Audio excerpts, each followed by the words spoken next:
Assalamualaikum warahmatullahi wabarakatuh. Alhamdulillahi rabbil alamin. Wassalatu wassalamu ala rasulillahi sallallahu alaihi wasallam. Ashhadu an la ilaha illallah wahdahu la syarika lah. Wa ashhadu anna muhammadan abduhu wa rasuluhu la nabiyya ba'dah. Allahumma aftah lana wa lakum futuhana arifin birahmatika ya arhamar rahimin. Allahumma salli wa sallim wa barik ala sayyidina Muhammadin wa ala alihi wa sahbihi ajmain.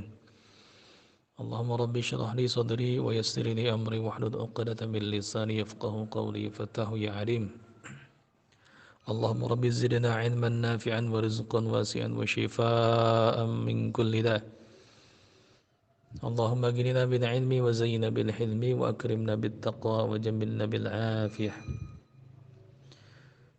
قال الله تعالى في القرآن الكريم وهو أصدق القائلين أعوذ بالله من الشيطان الرجيم وننزل من القرآن ما هو شفاء ورحمة للمؤمنين ولا يزيد الظالمين إلا خسارة الآية صدق الله العظيم وصدق رسولنا النبي الكريم ونحن على ذلك من الشاهدين والشاكرين والحمد لله رب العالمين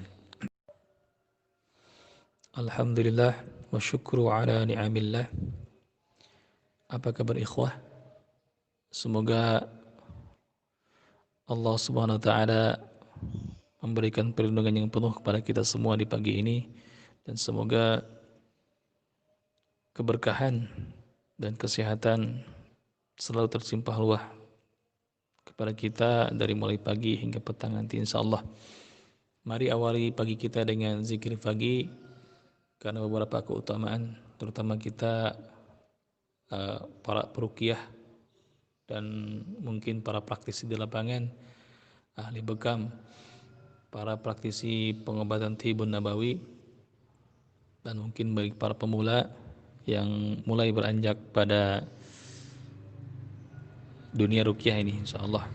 Karena zikir pagi dan petang ini merupakan salah satu benteng yang sangat kuat, sebagaimana Ibnu Qayyim Az-Jauziyah rahimahullah taala menyatakan bahwa zikir di waktu pagi dan petang ini ibarat seseorang memakai pakaian perang, pakaian besi.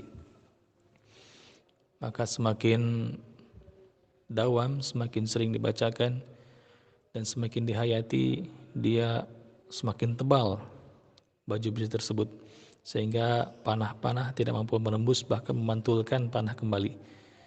Itulah khasiat zikir pagi dan petang. Di sana ada banyak doa-doa mustajab yang pernah dipanjatkan oleh Nabi SAW, yang pernah dibacakan Nabi di waktu pagi dan petang. Di antaranya doa untuk penolak bala, Bismillahilladzi la yadurru ma'asmihi syai'un fil ardi wa la fis sama'i wa huwas sami'un alim. Atau doa perlindungan kepada Allah SWT dengan kalimat-kalimatnya, a'udzu bikalimatillahi tammati min syarri ma khalaq. Ada juga doa meminta kepada Allah afiyah atau kesehatan atau kebaikan. Allahumma afini fi badani wa afini fi sam'i wa afini fi basari la ilaha illa ant. Dan berlindung kepada Allah dari kekufuran dan kefakiran. Allahumma inni a'udzubika minal kufri wal faqr wa a'udzubika min adzabil qabr wa a'udzubika min fitnah wa a'udzubika min adzabin nar la ilaha illa ant. Itu salah satunya, dan masih banyak lagi.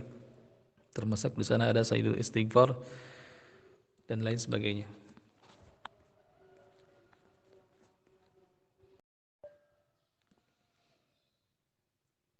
Dalam Al-Qur'anul Karim banyak terdapat ayat yang menjelaskan tentang, yang mensyariatkan tentang zikir dan pagi petang ini. Di antaranya di surat Al-Ahzab kalau tidak salah, a'udzubillahi minasyaitonir rajim wasabbihuhu bukratan wa asila. Dan bertasbihlah kepada Allah di waktu pagi dan sore. Di ayat yang lain bahkan di surat Al-Ghafir ayat 55 Allah meneguhkan janjinya kepada Rasulullah SAW untuk bersabar. Fasbir inna wa'dallahi haqqu. Fasbir inna wa'dallahi haqq.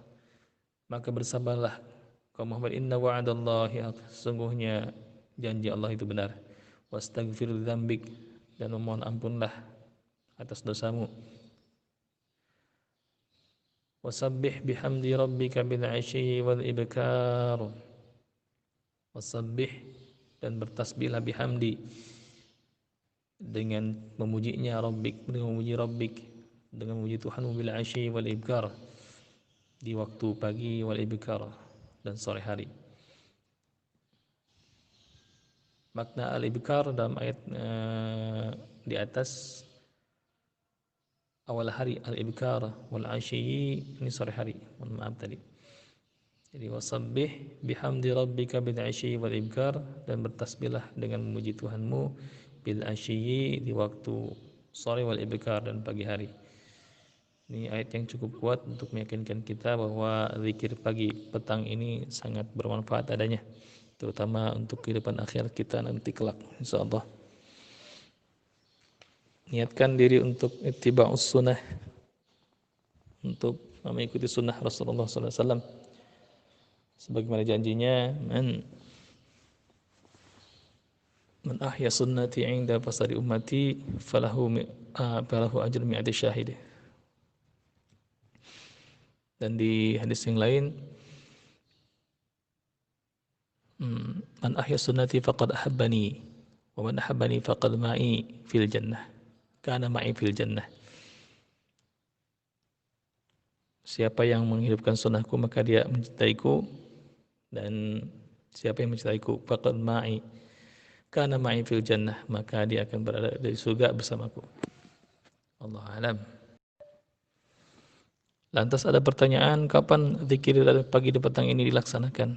Apakah pagi itu dari mulai terbit matahari sampai waktu duha, atau mungkin sore itu, sebutan sore itu dari mulai ba'da asar, atau kapan? Ada suatu hadis dari Anas bin Malik radhiyallahu an, bahwa Rasulullah SAW bersabda, li an aquda ma'a qaumin yadhkuruna Allah ta'ala min salatil ghadah hatta tatlu'a syamsu ahabbu ilayya min an a'tiqa arba'atan min waladin Ismail. Walan aquda ma'a qaumin yadhkuruna Allah ta'ala min salatil 'asri ila an taghruba syamsu ahabbu ilayya min an a'tiqa arba'ah. Nabi bersabda bahwa aku duduk bersama orang-orang yang zikir dengan zikrullah ta'ala min salatil ghadah, pada waktu saat subuh, hatta tatlu'a syamsu, sampai matahari terbenam, sampai matahari terbit, sampai tatlu'a syamsu, sampai matahari terbit, ahabbu ilayya min atika arba'atan min waladin Ismail, lebih aku cintai daripada mensedekahkan atau memerdekakan empat hamba sahaya Bani Ismail. Hamba sahaya Bani Ismail, hamba sahaya yang paling terbaik itu waktu zaman Nabi SAW adalah hamba sahaya keturunan Bani Ismail. Mereka cantik-cantik, putih-putih kulit mereka, dan punya nasab yang kuat dari Nabi Ibrahim alaihissalam. Wa yaquda ma'a qaumin yadhkuruna Allah ta'ala min salatil 'asri, dan duduk-duduknya aku bersama orang-orang yang berzikir pada Allah min salatil 'asri, dari mulai salat asar ila an taghruba syamsu, sampai matahari terbenam, ahabbu ilayya min an a'tika arba'ah, lebih aku sukai daripada memerdekakan 4 orang hamba sahaya. Ini hadis riwayat Abu Daud nomor 3667. Hadisnya sahih insyaallah. Maka mari kita amalkan yang sudah kita ketahui. Man 'amila bima 'alima warathatullahu ilma ma lam ya'lam. Barang siapa yang mengamalkan apa yang sudah dia ketahui, warathatullahu ilma ma lam ya'lam, Allah akan wariskan kepadanya ilmu-ilmu yang tidak dia ketahui, insyaallah. Baik ikhwah, mari kita lanjutkan pembahasan ruqyah ini. Sekali lagi, tidak ada niat menggurui, hanya sharing. Antum semua bisa menambahkan, juga berkomentar yang positif, dan barangkali mau koreksi silahkan japrian langsung, insyaallah Anda koreksi insyaallah. Baiklah, ada yang bertanya, Apa kaitan erat atau hubungan yang sangat erat antara tauhid, ruqyah, dan bacaan ruqyah? Kesimpulannya, apa hubungan erat antara tauhid dan ruqyah? Ikhwah rahimakumullah. Ruqyah dengan tauhid ini berhubungan sangat erat sekali, karena dia bermohon hanya kepada Allah Subhanahu wa taala, yang mana hakikat ubudiyah kita, rububiyah kita dan uluhiyah kita benar-benar harus ditancapkan lebih dalam lagi. Dan nilai wahdaniyat Allah Subhanahu wa taala, Maha Tunggal Allah, kita harus tanamkan dalam hati kita dalam-dalam, bahwasanya hanya Allah yang mempunyai asar kerja, hanya Allah yang kuasa atas segala sesuatu, dan hanya Allah yang menciptakan. Allah makhluk dan kita, Allah khalik dan kita makhluk. Itu dia tauhid. Maka kalau diibaratkan, tauhid ini seperti tangan yang kuat, sedangkan ruqyah atau doa ibarat pedang, tangan yang kuat dengan pedang. Semakin bagus bacaan Al-Quran, maka semakin tajam pedang. Ibaratnya pedang yang sangat tajam adalah bacaan Quran yang sangat bagus. Maka kita sebagai muslim bukan saja hanya mengenal tauhid, tapi kita pun harus belajar, terutama Al-Quran. Al-Quran dibaca berhari-hari, tiap hari minimal 1 hari 200 ayat. Begitulah para salafus soleh pendahulu kita mencontohkan. Baca 1 juz 1 hari minimal atau 200 ayat. Insya Allah kepastian itu datang sendiri seiring kita mencari ilmunya. Bahkan Nabi mengabarkan kabar yang gembira, khairukum man ta'allama al-Quran wa 'allamah. Sebaik-baik di antara kalian adalah orang yang man ta'allama al-Quran, yang belajar Al-Quran, wa 'allamah, dan mengajarkannya. Maka Nabi mempromosikan tentang Al-Quran ini. Iqra'ul Quran, baca oleh kalian Al-Quran. Fa innahu ya'ti yaumil qiyamati syafi'an li ashabih. Maka dia Al-Quran ini akan datang pada hari kiamat memberikan syafaat pada para pembacanya, ashabih, para pembaca Al-Quran. Baca Al-Quran di dunia dia akan jadi senjata yang sangat kuat, bahkan perlindungan, hubungan dekat kita dengan Allah. Karena yang kita baca adalah surat cinta dari Allah Subhanahu wa taala. Dan ketika kita bacakan Al-Quran ini pada orang-orang yang memang sakit, baik itu jasmani ataupun rohani, baik itu dalam bermasalah ataupun orang yang dalam keadaan hilang arah, maka Al-Quran ini akan masuk ke dalam hati.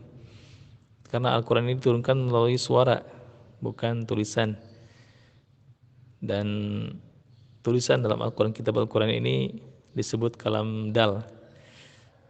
Artinya berbentuk atau berwujud, hanya yang paling hakikatnya adalah suaranya.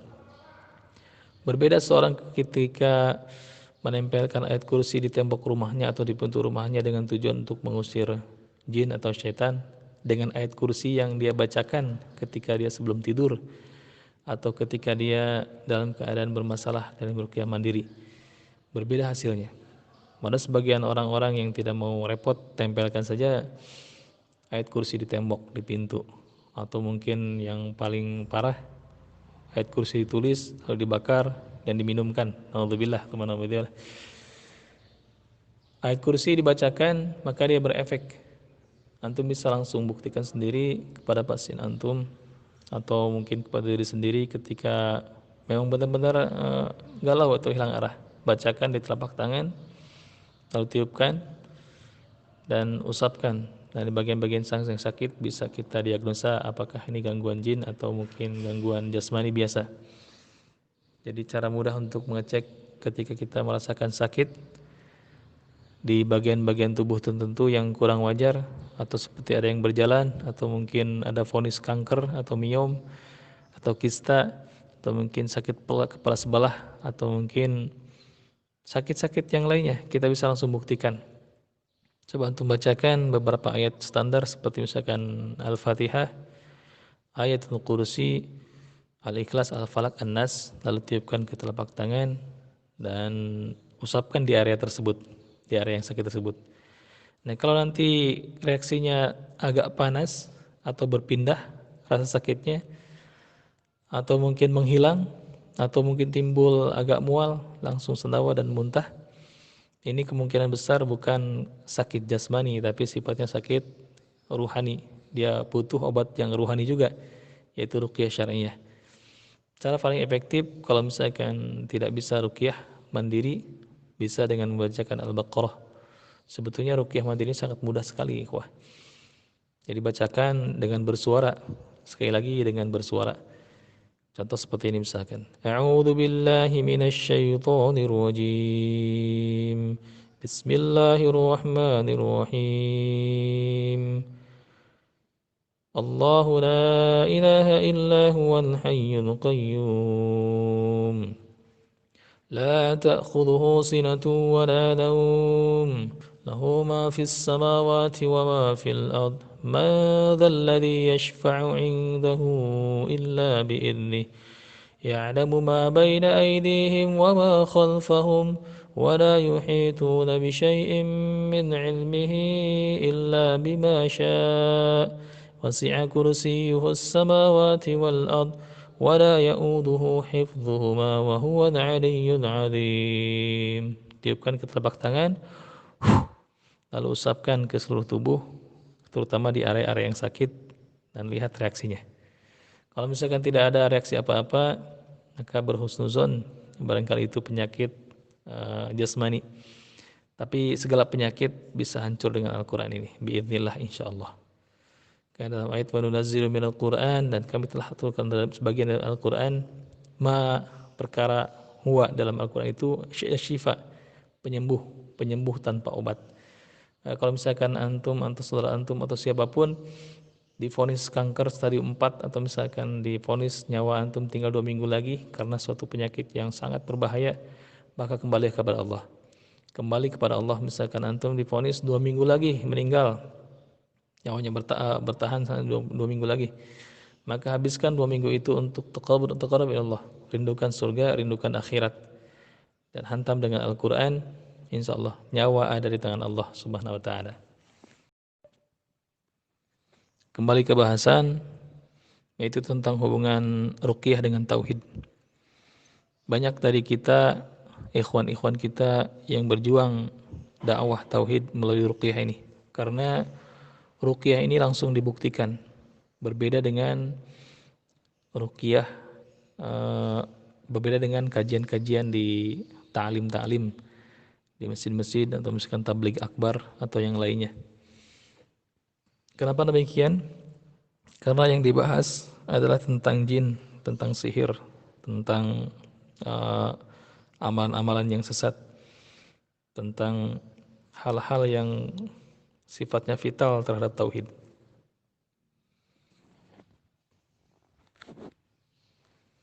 Maka